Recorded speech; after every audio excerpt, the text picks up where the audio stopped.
来，那我们看到范例的第6个，资料的平移伸缩，还有什么呢？标准化资料，那平移伸缩我们在前面看过了嘛，对不对？1维数据，那2维数据的话呢，经过平移伸缩的话呢，我们来看看，它的那个，第一个基本入门题，2个变数 s 跟 y 相应系数0.4，那2x 加 u 是等于1，表示 u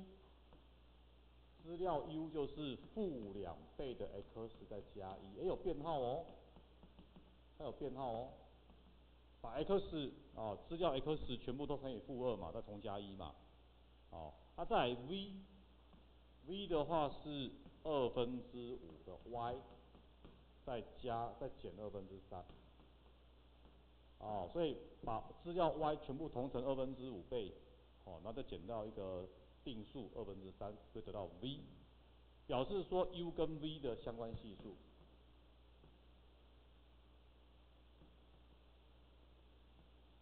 会等于负的0.4，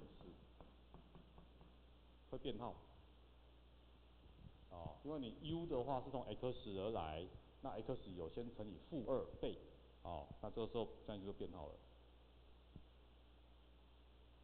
相应系数顶多变号而已，不然的话不会变。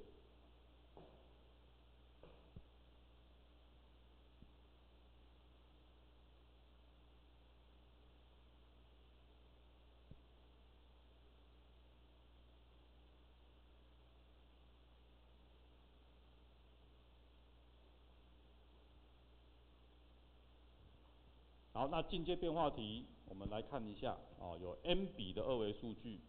经过标准化，什么叫标准化呢？就是把 x 全部减掉平均除以标准差 ，y 值也是一样，减掉平均除以标准差。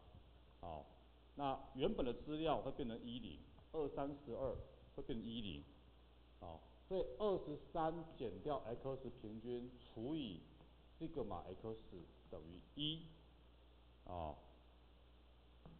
然后呢，12减掉 y 平均除以 sigma y 等于0，对不对？这是原本的资料2×3=12变成10。那11减掉 x 平均除以 sigma x 等于-1/2。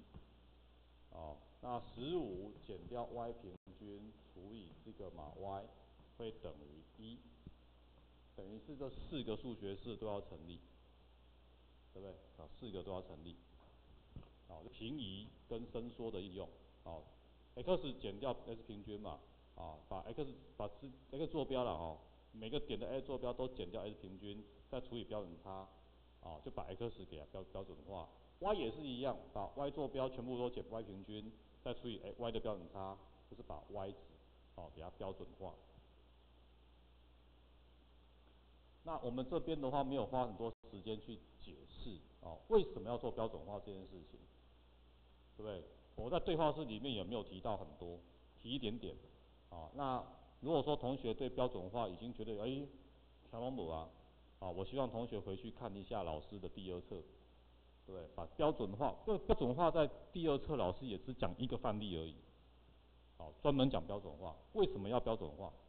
这个在第2册里面是一个范例。那标准化的话呢，在新课纲里面有提到，所以我们要教但是考题不多了标准化的考题非常非常少。如果说同学在这一题讲完觉得还不是很清楚的话，回去看一下老师调那个高1的档案给你们看就可以了。好，那这边可以得到什么呢？可以看出来 x 的平均是15，然后 y 的平均是12，标准差 x 标准差是8，y 的标准差是3，从这边可以看出来了。好，那标准化之后回归直线是 y 等于0.7x，对不对？那原本的 y 对 x 的回归直线是长什么样子？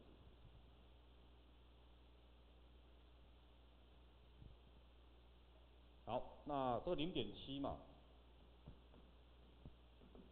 原来的相关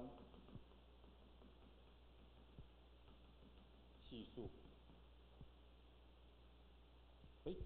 标准化资料我们写中文啊，写符号好了，不要写中文啊。我们的 R 是原来的 R， 跟标准化之后的 R 写个标，它其实没有改变的，因为它是平移伸缩嘛，而且伸缩的话除的都是正数啊，所以两个标准差不会变。这个相关系数的话呢，其实就是你的斜率0.7。你看标准化之后是 y 等0.7 克斯，那个0.7是它的斜率啊。0.7的斜率的话就是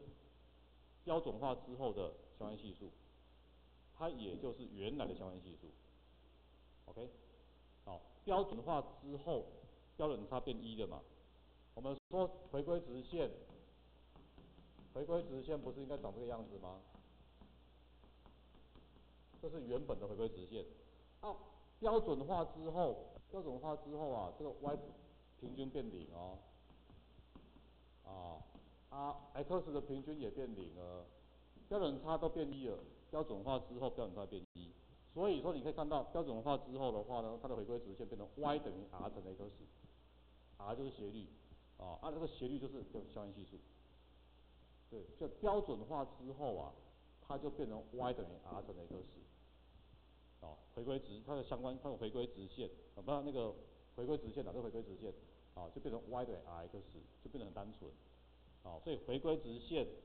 经过标准化之后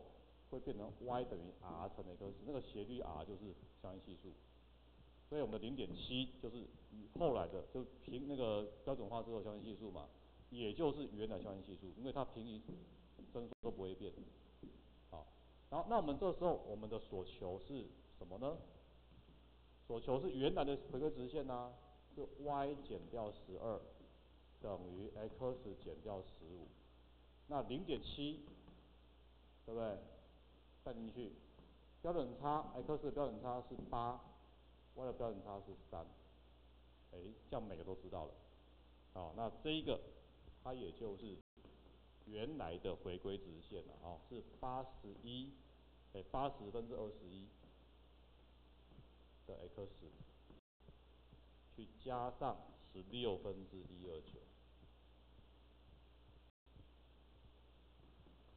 这是我们标准化前的原本资料的回归直线。